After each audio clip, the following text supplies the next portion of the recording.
भगवान श्री कृष्ण को नमस्कार करते हुए आप सभी का अनंत अकेडमी ऑफ मैथमेटिक्स में स्वागत है। देखिए यूनिट 2 का एग्जाम्पल फर्स्ट है ये, और यहाँ से हम आगे कंटिन्यूसली चलेंगे। जैसे कि ये है कि a random variable x has the following probability function. X की वैल्यू 0 to 7 है। पी प्रोबेबिलिटी ऑफ एक्स 0 पर 0, 1 पर के, 2 पे 2 के, एटसेट्रा। यहाँ 7k² प्लस के तक है आपके पास। सबसे पहले तो हमें के की वैल्यू फाइंड आउट करनी है। वो फाइंड आउट करने का एक सिंपल सा तरीका है कि जितनी भी ये वैल्यूज है प्रोबेबिलिटीज की, उन सबको ऐड कर दो और उनका एडिशन किसके इक्वल होना चाहिए, 1 के इक्वल। वहाँ से के की वैल्यू आ जाएगी, मैं समझाऊंगा। फिर evaluate x less than 6। Less than 6 का मतलब ये है कि 6 से लेस देन तक जितनी भी प्रोबेबिलिटीज उन सबका एडिशन करोगे और उसमें के की वैल्यू जो निकली वो पुट कर दोगे। फिर हमारे पास ग्रेटर देन इक्वल टू 6 है। ग्रेटर देन इक्वल टू 6 का मतलब ये है कि जो हमने ये निकाली थी 1 में से माइनस कर देंगे तो 6 + 7 वाली कंडीशन की आ जाएगी। या फिर प्रोबेबिलिटी एट 6 पे 2k² है और 7 पे ये है, इन दोनों का एडिशन करके के की वैल्यू डाल सकते हो। दो तरीके हो गए। यहाँ पर दो नई चीजें हैं आपके पास। एक तो ये कि probability x is less than equal to a is greater than 1/2, find the minimum value of a। और एक है determine the distribution function of x। ठीक है, अब ये कैसे निकलेंगे वो देखिए। सबसे पहला part, summation of probabilities equal to 1, x equal to 0 to 7। वो आपके पास इन सभी प्रोबेबिलिटीज का एडिशन करोगे, इक्वल टू 1 लिखोगे। फिर ये देखिए 7 + 2 9 + 1 10k²। उसी तरह से 1 + 3 4 + 2 6 + 2 8 + 1 9। तो 9k और ये 1 लेफ्ट में आके minus, equal to 0। Quadratic equation बन गई। या तो इसके फैक्टर बना लो 10 1 जा 10 करके, या फिर क्वाड्रेटिक फॉर्मूले का यूज करके आप के की वैल्यू निकाल सकते हो। तो इन्होंने दो फैक्टर बनाए, सेपरेटली 0 रखा, के की वैल्यू 1/10, के की वैल्यू -1/10 आई। ये नेगेटिव है, रिजेक्टेड। ठीक है, क्योंकि अगर के नेगेटिव हो गया तो प्रोबेबिलिटी नेगेटिव आ जाएगी, नॉट पॉसिबल, क्योंकि P X can not be negative.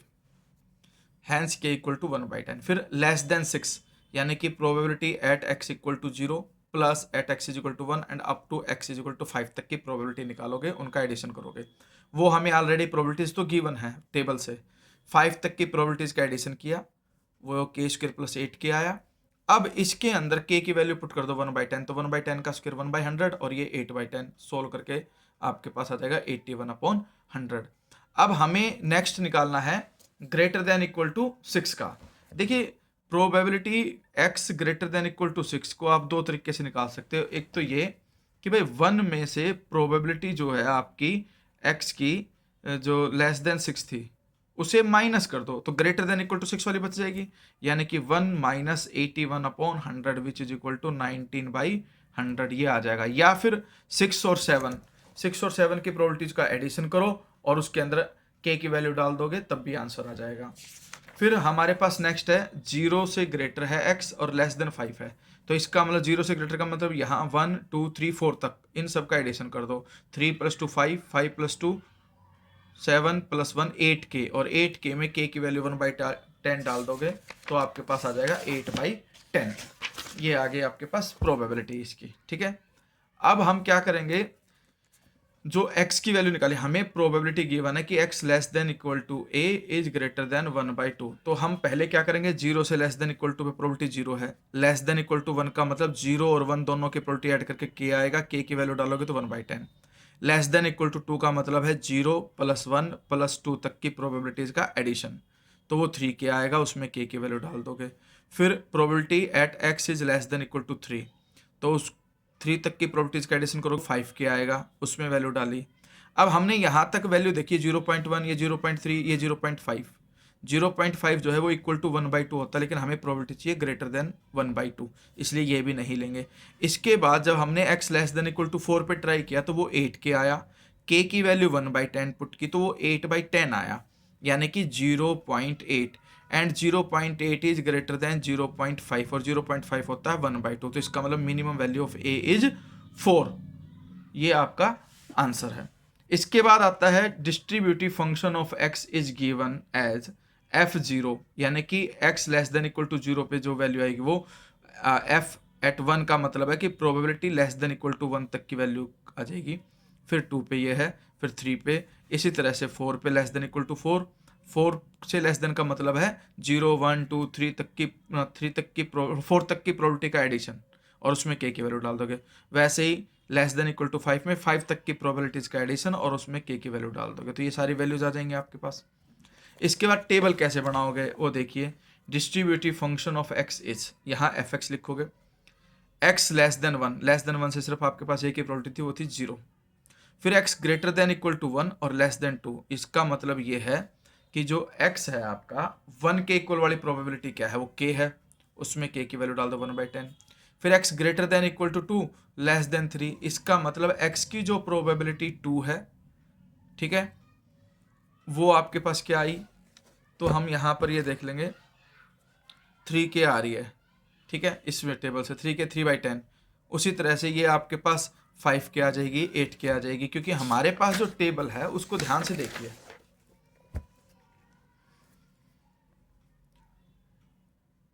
4 से ग्रेटर और 5 से लेस, तो यहाँ पर ये कंडीशन बनती जा रही है। इस टेबल को आप ध्यान से देख लेना कि किस तरह से इन्होंने बनाई है, कि पहले तो लेस देन 1, फिर 1 से greater than equal to, less than 2, फिर 2 से ग्रेटर देन इक्वल और लेस देन 3, इस तरह से ये वैल्यूज आपकी निकलती चली जाएंगी, ठीक है। और लास्ट में x is greater than equal to 7 का केस आ जाएगा 1, क्योंकि उसमें सारी प्रोबेबिलिटीज का एडिशन हो जाएगा।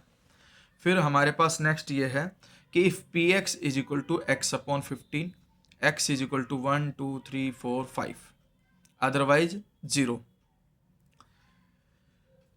इसमें फिर आगे ये है कि भाई x इज इक्वल टू 1 और 2, x की वैल्यू या तो 1 है या 2 है, तो हम कंडीशन एक तो ये निकालेंगे, दूसरी ये कि भाई x greater than 1/2 less than 5/2, x is greater than 1। तो सबसे पहले तो ये देखिए x इज इक्वल टू 1 और 2, इसका मतलब probability at x is equal to 1 plus probability at x is equal to 2, तो 1 हो या 2 हो तो दोनों पे यही वैल्यू आएगी x/15। तो एक में x की वैल्यू 1/15 आएगी, 2 रखने पे 2/15 आएगी, तो 1/15 और 2/15 का एडिशन करोगे वो 3/15 यानी कि 1/5 आएगी। x greater than 1/2 and less than 5/2 और बाई x ग्रेटर देन, ये कंडीशनल प्रोबेबिलिटी है, ध्यान रखना। कंडीशनल प्रोबेबिलिटी का मतलब ये है कि पहले तो इन दोनों का इंटरसेक्शन होगा, ठीक है, और नीचे इसकी जो प्रोबेबिलिटी है वो नीचे आ जाएगी। अब हमारे पास ये तो है 1 से ग्रेटर और ये है 1/2 से लेकर के 5/2 तक, ठीक है। तो हमारे पास जो कॉमन पॉइंट आएगा, देखिए एक चीज नंबर लाइन ड्रॉ करिए आप, जैसे मैं आपको समझाता हूँ। x आपका ग्रेटर देन 1 है, इसका मतलब एक नंबर लाइन ड्रॉ की, यहाँ पर 1 है आपका, उससे बड़ी वैल्यू ये होंगी।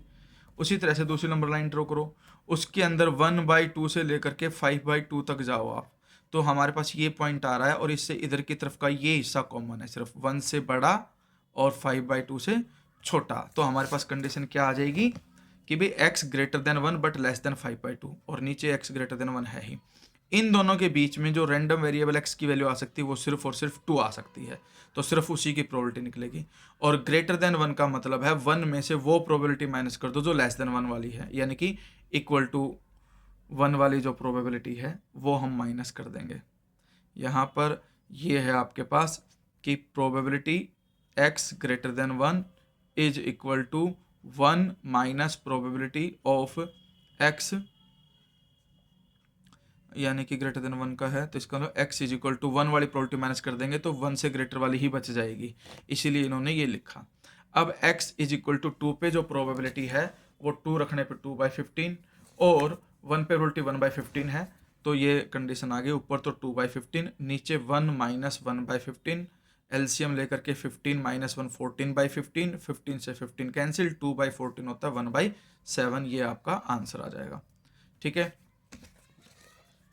ये एक चीज़ और ध्यान रख लेना कि भाई हमारे पास ध्यान से रखना कि जो ये फंक्शंस की डिस्ट्रीब्यूशन टेबल आती है, जो यहाँ पर ये वैल्यूज निकली एग्जैक्टली वही वैल्यू वहाँ पर लिखी जाएंगी, ठीक है। ध्यान से देखना, बस आपके लिखने का पैटर्न ये होगा आपके पास, लेकिन फंक्शंस की वैल्यू जो हमने वहाँ निकाली वो यहीं आ जाएगी।